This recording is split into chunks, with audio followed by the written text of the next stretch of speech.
Bonjour, and welcome to Story Lab. This week, we're talking about joy, while we take a look at the story of a celebration where they had some pretty miraculous beverages.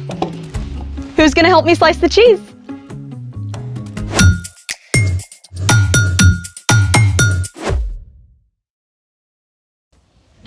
Hey Skylar, I got your text, but why was it all emojis? Hey there, welcome to the party. Barbara. Up. Intros first. Hey everyone, welcome to Story Lab. I'm Barbara. And I'm Sebastian. This week, we're talking about joy, which is choosing to celebrate what God is doing. And speaking of celebrating, on to the feast. In order of our celebration, I have prepared the ultimate dish. Ta-da! I call it macaroni and cheese a la mode, covered with chocolate avocado and ginger snap crumbles. Mwah! Okay, I give up. What is all this? Why the emojis? Why the avocado? And why are you Barbara? Silly Sebastian. Today is our July Day extravaganza. July Day? Yep, I made it up. You don't say. You know those random holidays like Talk Like a Pirate Day that sound fun but almost no one actually celebrates? Arr. Well, I decided to take all of the holidays in July and mash them into one big celebration called July Day. We have National Mac and Cheese Day, National Emoji Day, Barbara Day, all together in one big extravaganza. That actually sounds kind of cool.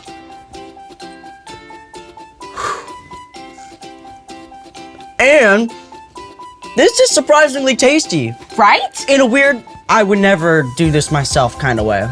There's always a reason to celebrate, and in honor of July Day, I've planned a special experiment. Let's make it!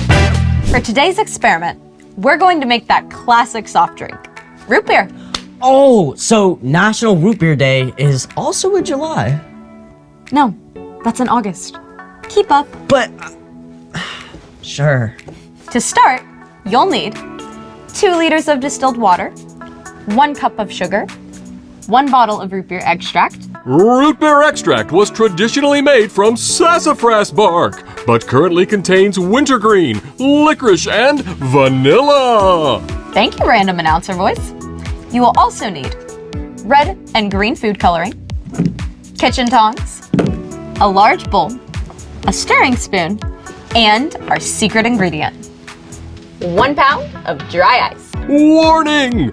Always have adult supervision when dealing with dry ice. What he said. Where do we start? Step 1, you'll need to add all of your ingredients to the bowl. Start with the water first.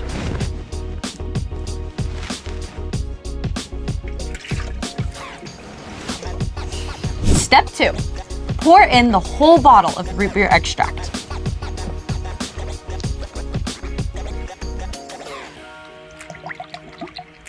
Step 3, add 1 cup of sugar and stir until the sugar fully dissolves into the water.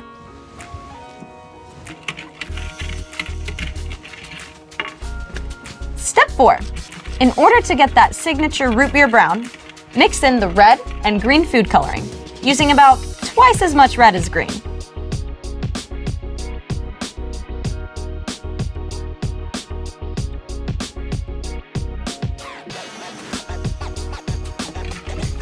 Now that's starting to look like some root beer.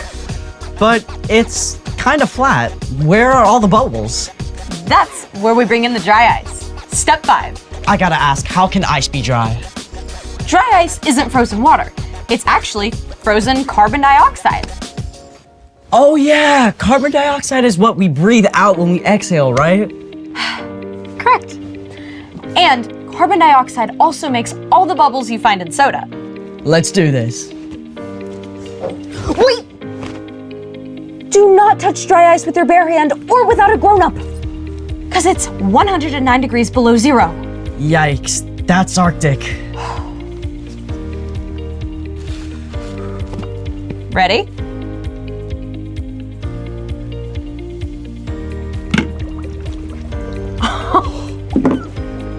Whoa! You know, it looks like a scene from a scary movie. When dry ice is added to a liquid, it immediately changes to a gas through a process called sublimation. The gas fizzes, creating carbonation. Check out all the bubbles. Aw, cool. Could take a while for that dry ice to sublimate. While we wait, it's time for... The story before the story. Today, we're in the book of John, which tells the story of Jesus. Jesus came to earth as a baby. He's the Son of God, but we don't know much about his early years. We do know that just like us, he had a lot to learn. As he grew up, Jesus became wiser, stronger, and more pleasing to God and to people. When Jesus was about 30 years old, he went down to the Jordan River to be baptized by his cousin John. God spoke from heaven and said, "This is my son, and I love him." Afterward, Jesus began to teach and gather followers. Which is where our story starts. Take it away. Hey everyone, I'm Jen. Hope you're ready to celebrate because we're headed to an awesome wedding in the village of Cana. So far, no one knew about Jesus, but this began to change at a wedding that Jesus attended in Cana, along with his mom Mary and his new followers. Everyone was enjoying the excellent feast and the wine that went with it. At that time, water often wasn't clean or safe to drink, so most people drank wine. A wedding celebration would last for days, and the hosts were expected to provide all the food and drink for their guests. The wedding feast was in full swing until Mary noticed a big problem. All the wine was gone! This was a huge fail. Running out of wine meant that the bride and groom would be humiliated. Mary knew that her son was special. She turned to him and pointed out, "Do you see? They have no more wine." No wine? Well, that's a disaster. Total party foul. Jesus told his mother, Why are you telling me about this? The time for me to show who I really am isn't here yet. but Mary wouldn't take no for an answer.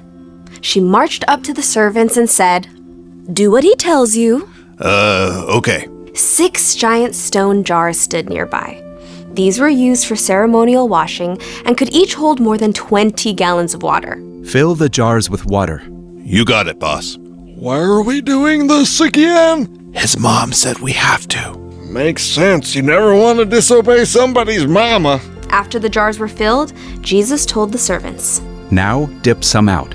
Take it to the person in charge of the dinner. 1 cup of water coming up.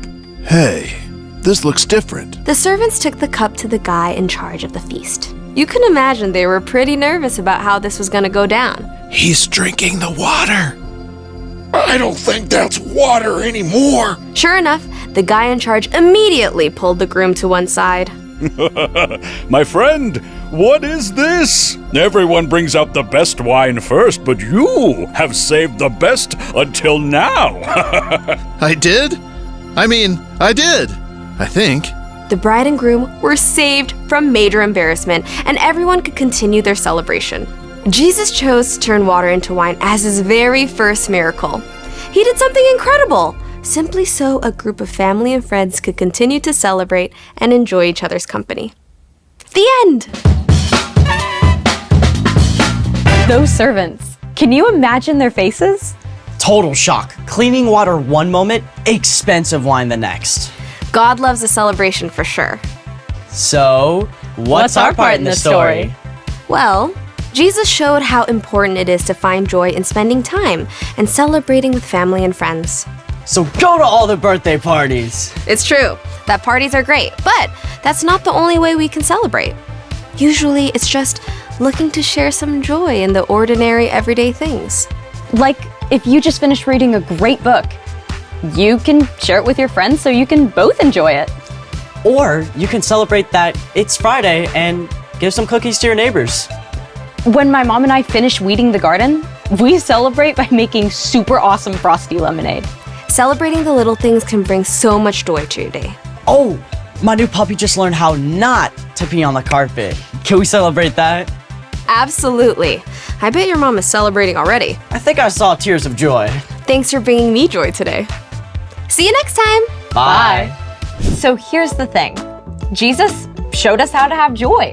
And Jesus valued celebration because it brings people joy. Now can we celebrate our root beer? You know it.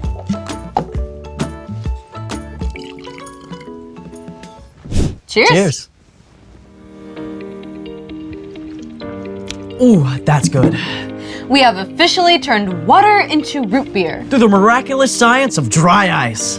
Thanks for joining us in the Story Lab. See you next time. We gotta make more of this.